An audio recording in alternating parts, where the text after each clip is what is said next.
And now I'm talking with my friends in Poland, and they are worried that you align yourself too much with Putin. What's your message for them? Well, if I didn't align myself with both of them, you'd never have a deal. You want me to say really terrible things about Putin and then say, "Hi, Vladimir, how are we doing on the deal?" That doesn't work that way. I'm not aligned with Putin. I'm not aligned with anybody. I'm aligned with the United States of America. And for the good of the world, I'm aligned with the world. And I want to get this thing over with. You see the hatred he's got for Putin. It's very tough for me to make a deal with that kind of hate. He's got tremendous hatred. And I understand that, but I can tell you the other side isn't exactly in love with, him either. So it's not a question of alignment. I'm aligned with the world. I want to get the thing set. I'm aligned with Europe. I want to see if we can get this thing done.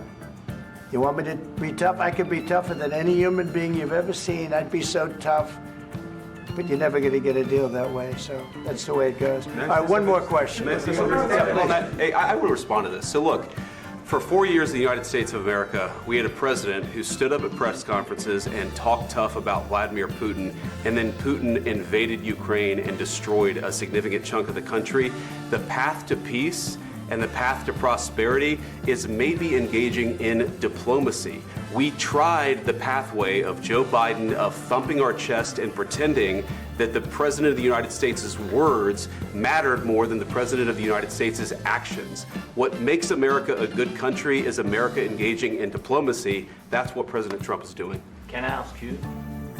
Sure. Yeah? Yeah. Okay. So he occupied our parts, big parts of Ukraine, part of East and Crimea.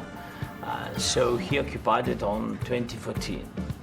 So during a lot of years, so I'm not speaking about just Biden, but those time was Obama, then President Obama, then President Trump, then President Biden, now President Trump, and God bless, now President Trump will stop him.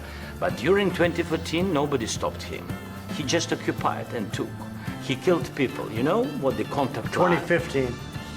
2014. 2014 and 2015. 2014? Yeah. So I was not here. Yeah, but That's exactly right. Yes, but during 2014 till 2022, the situation the same. The people are been dying on the contact line. Nobody stopped him. You know that we had conversations with him, a lot of conversation, my bilateral conversation, and we signed with him, me, like a new president. In 2019, I signed with him the deal. I signed with him, Macron and Merkel, we signed ceasefire.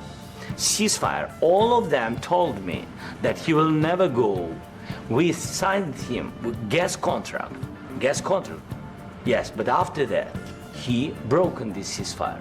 He killed our people and he didn't exchange prisoners. We signed the exchange of prisoners, but he didn't do it. What kind of diplomacy, JD, you are speaking about? What do you mean?